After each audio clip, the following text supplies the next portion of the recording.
యేసయ్య నామములో వందనాలు తెలియజేస్తున్నాను. ప్రియా దైవజనమా, ప్రియ బిడ్డలారా, దైవలేఖనుల నుండి శ్రేష్టమైన అతి విలువైన మాటలు మనం చదువుకున్నాం. చాలా చాలా చాలా అద్భుతమైన మాటలు. కొలసీలకు రాసిన పత్రిక 3వ అధ్యాయము 13వ వచనం చూసినట్లయితే చాలా అద్భుతమైన మాటలు మనం చూస్తాం. ఎవడైనా తమకు హాని చేసినని అనుకుని ఎడల ఒకరినొకరు సహించుకొనుచు ఒకరినొకరు క్షమించుకునుడి. ప్రభు మిమ్మల్ని క్షమించలాగున మీరును క్షమించుడి.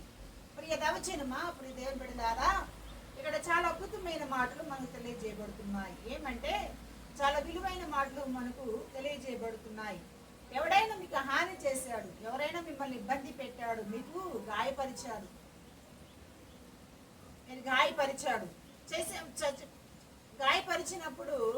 మీకు హాని చేసినప్పుడు మీరు వారిని సహించాలి, అలాగే వారిని క్షమించాలి. క్షమించడం అనేది చాలా గొప్ప భాగ్యం, గొప్ప ధనిత. ఇక్కడ మనం జ్ఞాపకం చేసుకుంటే ఇక్కడ మన ప్రభు అయిన యేసు ప్రభు వారు మత్తయి రాసిన వార్తలు మనం చూస్తున్నట్లయితే మీ శత్రువులను ప్రేమించండి, మీ శత్రువుల కొరకు ప్రార్థన చేయండి, వారిని క్షమించమని చెప్తూ ఉంటాడు.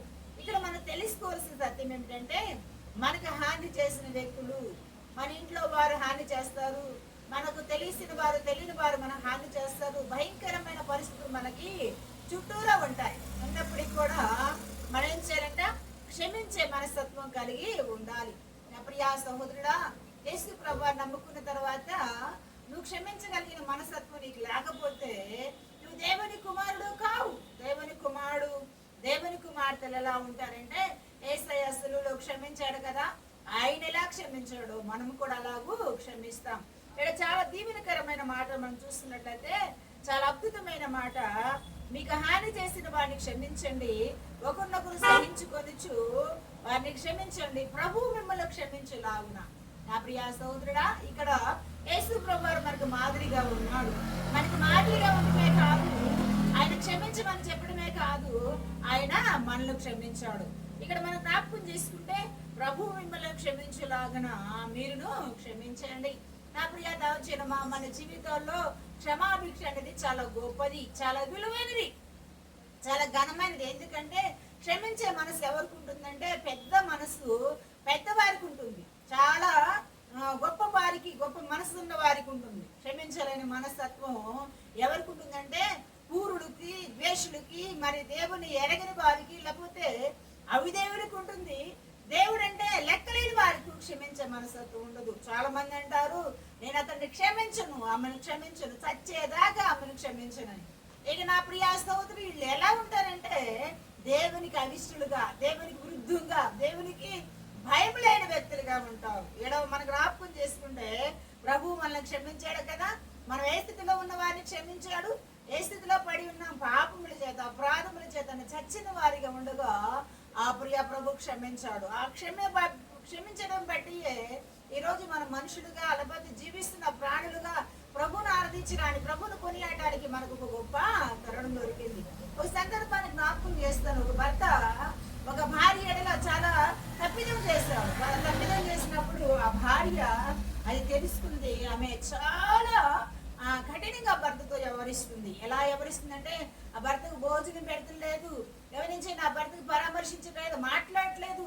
ఎంతగా అంటే భయంకరమైన పరిస్థితి. ఆమె క్షమించలేని తప్పు చేశాడని ఆమె పదే పదే ఆ మనసు నొచ్చుకుంటూ, తన భర్తను మనసు నొప్పించుకుంటూ భయంకరమైన పరిస్థితి. ఒక రోజున ఒక భార్య ఏమో ఒక రూమ్ లో ఉంది, భర్త ఒక రూమ్ లో ఉన్నాడు. ఇద్దరు కూడా ఒక ఇంట్లోనే ఉన్నారు, కానీ ఇద్దరు మాట్లాడుకోరు, ఇద్దరు ఒక పలకరించుకోరు, ఇద్దరు పరామర్శించుకోరు. కానీ ఒక రోజున భయంకరమైన పరిస్థితి ఆ భర్తకు వచ్చింది. ఎందుకు వచ్చింది అంటే, ఇద్దరు క్షమించుకునే మనస్తత్వం లేదు. భర్త ఆమె దగ్గరికి వెళ్ళి క్షమాపణ కోరినా కానీ, నిన్ను క్షమించను, నా దగ్గరికి రావద్దు, నువ్వు వేరుగా ఉండు, నాతో మాట్లాడడానికి వీల్లేదని కాఠిన్యంగా చెప్తా ఉంది. ఒక రోజున భర్త గుండెపోటు వచ్చింది. భయంకరం కేకలేస్తున్నాడు, అరుస్తున్నాడు, అయ్యో నా పరిస్థితి బాగలేదని కేకలేస్తున్నాడు. భార్య ప్రక్కలోనే ఉంది, కానీ క్షమించే మనస్తత్వం ఆమెకు లేదు. గమనించి నా ప్రియ స్తోత్రి, ఎంత కాఠినమైన మనస్తత్వం అంటే, ఆ భర్త కేక వేసి వేసి వేసి వేసి ఆఖరి గుండెతో పోటుతో మరణించాడు. నా ప్రియ సోదరు, ఆ తల్లి సాధించింది ఏంటి?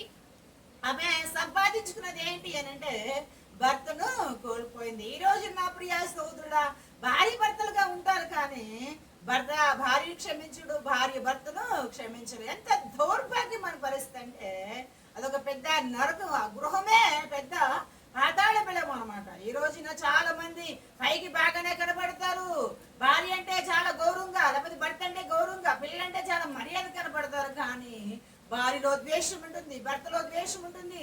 అతన్ని క్షమించదు, ఎవరినైనా క్షమిస్తా గానీ నా భర్తను క్షమించను, నా భార్యను క్షమించను అనే మనుషులు ఎంతో మంది ఉన్నారు. ఈ రోజు నా ప్రియ సోదరి, ప్రేమించే తల్లిగా, ప్రేమించే భర్తగానే ఉండాలి. నీ కుటుంబం జీవితం విలువలుగా విశ్వసత కలిగి ఉండాలంటే మీ జీవితాల్లో యేసు ప్రభువు ఎలా క్షమించాడు, ప్రభు అయిన దేవుడు ఎలా క్షమించాడు, ఆయన ఎంత ప్రేమమయుడు, ఆయన ఎంత దయగల దేవుడు, ఆ క్షమాభిక్ష నువ్వు కలిగి ఉండాలి. నా ప్రియ సోదరుడా, మీరు ఒకరినొకరు క్షమించుకున్నట్టు ఒకరినొకరు ప్రేమించుకున్న దేవుని వాక్యము తెలియజేస్తుంది. నా ప్రియ సోదరుడా, క్షమించే మనసత్వం నీకుందా? ప్రేమించే మనసత్వం నీకుందా? ప్రేమించే మనసత్వం నువ్వు కలిగి ఉన్నావా? క్షమించే మనసత్వం కలిగి ఉన్నావా? యేసు ప్రభు క్షమాభించి పెట్టకపోతే నీ పరిస్థితి ఎలా ఉంటుందో. యేసు ప్రభు సులువులో ముళ్ళు బ్రేకుల మధ్య మాట్లాడుతూ కూడా ఆయన కొట్టిన వాడిని, ఆయన దూషించిన వాడిని, ఆయన గాయపరిచిన వాడిని, గడ్డం పెరిగి వాడిని, ఆయన ఎన్నో ఇబ్బందులు పెట్టిన వారిని క్షమించాడు. తండ్రి వీరేమి చేయించున్నారు, వీరిని క్షమించమని మొదటి మాట పలికాడు.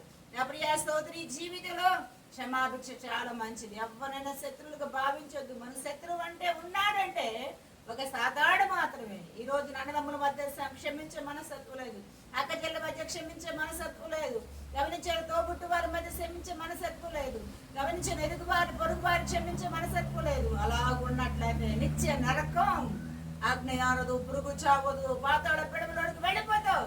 క్షమించి చూడు, నీ మనసు ఎంత నెమ్మదిగా ఉండదు. ప్రేమించి చూడు, నీ మనసులో ఎంత నెమ్మది కలిగి ఉంటావు. ఇలాంటి మనస్తత్వం ఎక్కడ దొరుకుతుందంటే ప్రియుడైన యేసయ్య దగ్గరే దొరుకుతుంది. నా ప్రియ సహోదరుడా, నా ప్రియ సహోదరు, యేసు ప్రభువు వారిని పిలుస్తున్నాడు. నీకోసం ఆయన తన ప్రాణాన్ని పెట్టాడు, తన రక్తాన్ని సిందించాడు. కాబట్టి నువ్వు ఆయన వైపు చూడాలి. ఇక్కడ జ్ఞాపకం చేసుకుంటే చాలా అద్భుతమైన మాట 14 వచ్చిన, అన్నిటిపైన పరిపూర్ణతను బంధము చేత ప్రేమను ధరించుకునుడి. ఎవరికైతే క్షమించే మనసు వస్తుందో ప్రేమ ధరించుకుంటారంట, ప్రేమ ధరించుకుంటారు, ప్రేమ అనుగ్రహించబడుతుంది. మీ జీవితంలో ప్రేమ అనేది గొప్ప ఆయుధం ధరించుకోవాలి. ఎంతకాలం బ్రతుకుతావు తల్లి? నీ భర్తను ప్రేమించు, నీ భర్తను ఎంతగా ప్రేమించాలి అంతగా ప్రేమించు.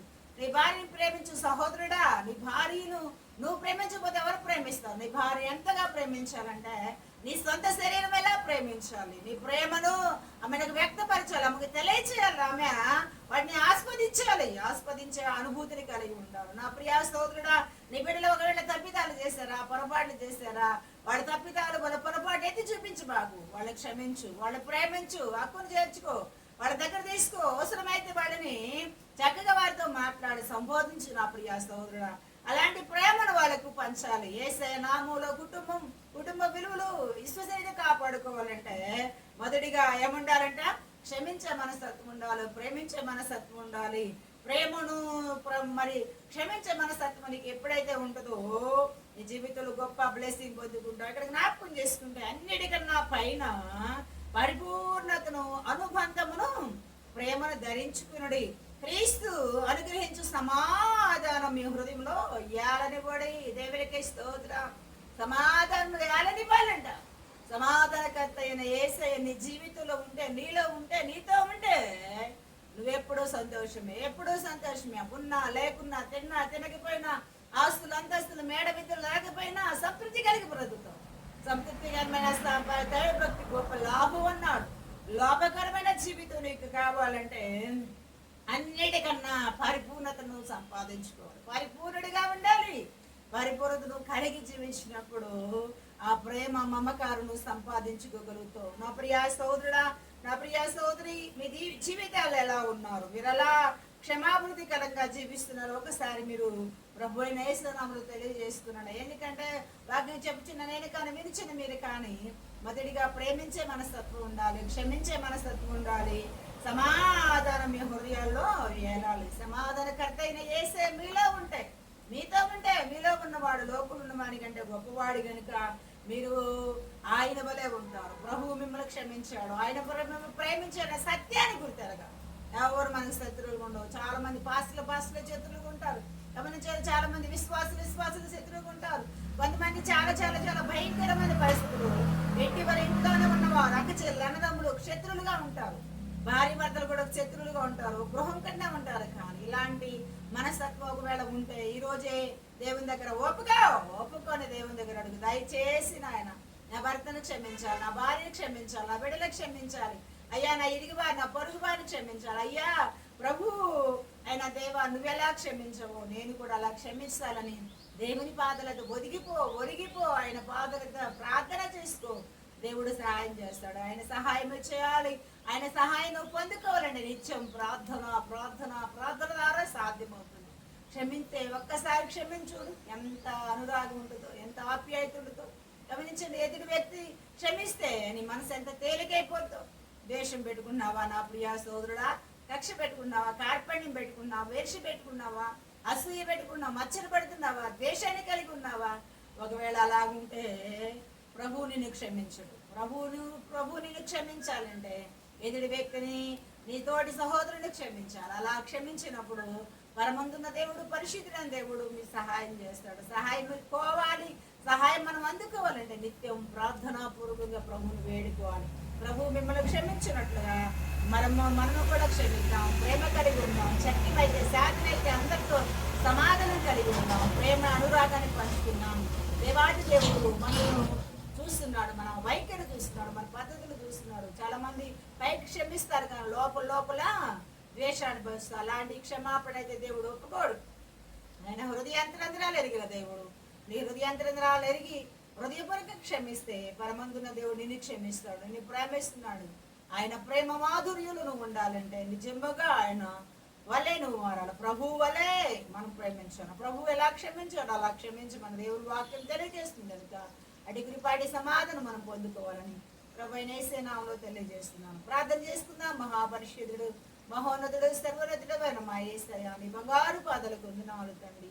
లేఖనం ద్వారా మీరు మాతో మాట్లాడారు, అందుకే స్తోత్రాలు ప్రభువా. అయ్యా మీరు క్షమించలాగున మేము కూడా క్షమించగలిగే భాగ్యం దయచేయండి. ఒకరినొకరు క్షమించుకుంటూ ప్రేమను కలిగి ఉన్న మన సెలవిచ్చారు. అటు ధన్యత అటు భాగ్యం ప్రతి బిడ్డకు దయచేయండి. యూట్యూబ్ ద్వారా ఎంతమంది అయితే వింటున్నారో వారి కుటుంబాలు కూడా దీవిని ఆశ్రిత దయచేయండి. అయ్యా నీ కృపాక్షేమముతో నింపి బలపరచండి. అయ్యా మీ నా మహిమ కొరకు ఈ సన్నిధిని జరిగిస్తున్నందుకే వందనాలు. ఏడుపు చూసిన ప్రతి బిడ్డను దీవించండి, ఆశ్రదించండి. ఆశ్రద దీవులతో నింపి బలపరి స్థిరపరచమని మా ప్రియుడు మా ప్రాణనాథుడైన యేసయ్య శ్రేష్టమైన పరిశుద్ధ నామములో వేడుకొని ప్రార్థన చేయించున్నాను తండ్రి. ఆమేన్.